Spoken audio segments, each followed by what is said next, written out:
Bonjour, frère Henri Ipézé, Église Philadelphie, version numérique, petit troupeau. Philippiens 3, verset 1. Au reste, mes frères, réjouissez-vous dans le Seigneur, je ne me lasse point de vous écrire les mêmes choses, et pour vous, cela est salutaire. La répétition est salutaire. Télé, ce matin, voilà la pensée pour nous de l'apôtre Paul. La répétition. Toujours répéter, répéter. C'est fatigant de répéter, toujours répéter. Oui, c'est fatigant pour la vie naturelle. C'est pourquoi on entend certains dire à d'autres personnes, « Ah, mais je suis fatigué de toujours répéter les mêmes choses.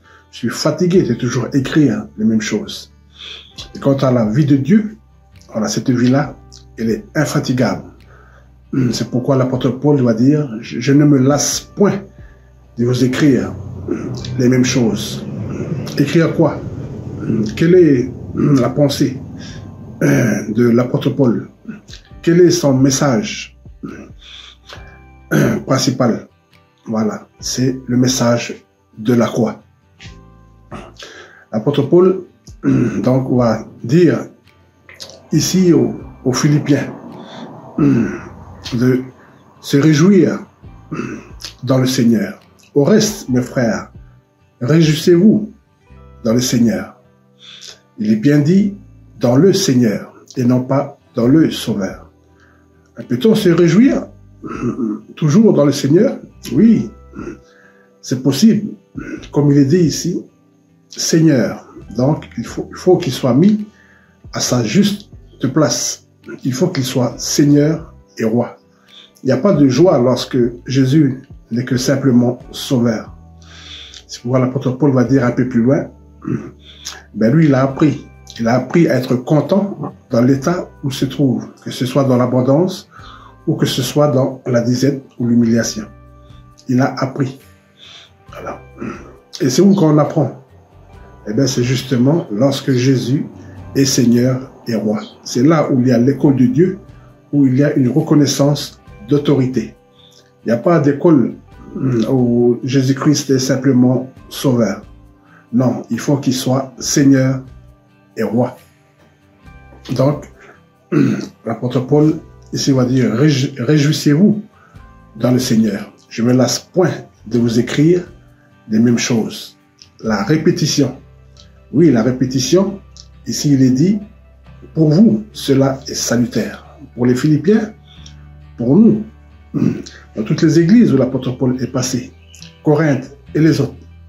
Oui, la répétition est salutaire. Non pas un salut simplement sauvé. Parce que nous avons l'exemple d'un homme parmi tant d'autres d'ailleurs. Et c'est le cas. Il est vrai de beaucoup qui servent Dieu, de beaucoup qui font des choses pour Dieu. Mais ils sont vraiment ignorants quant à la nouvelle naissance. Voilà, je vais parler de Nicodème. Et pourtant, il était docteur de la loi. Il connaissait bien la parole de Dieu, de la Genèse à l'Apocalypse. Mais quelle ignorance quant à la nouvelle naissance. Voilà, il a fallu cette rencontre avec notre Seigneur Jésus pour qu'il puisse bénéficier de la nouvelle naissance. C'est pourquoi il faut toujours répéter et répéter. Voilà. Donc, le salut sauvé. Mais pas simplement ça, salut à notre identification à notre Seigneur. Voilà, c'est le deuxième aspect de la croix. Jésus-Christ, Seigneur et Roi.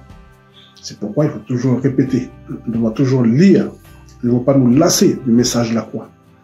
Un verset qu'on a lu déjà l'année dernière ou la semaine dernière, ou il y a quelques années déjà. Il faut toujours lire. Ne nous lassons pas de toujours faire la lecture de la Bible.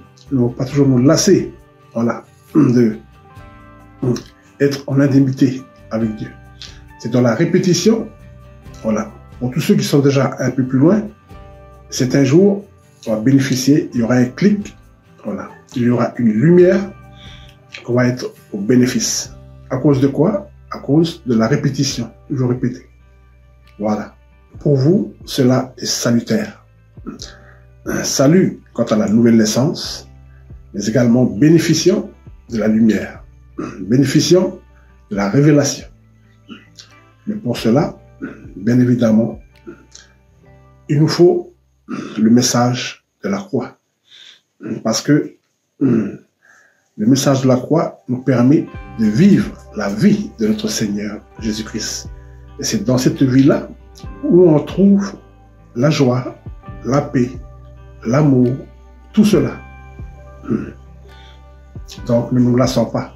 Si nous voulons ne pas nous lasser, ben vivons de la vie de notre Seigneur Jésus.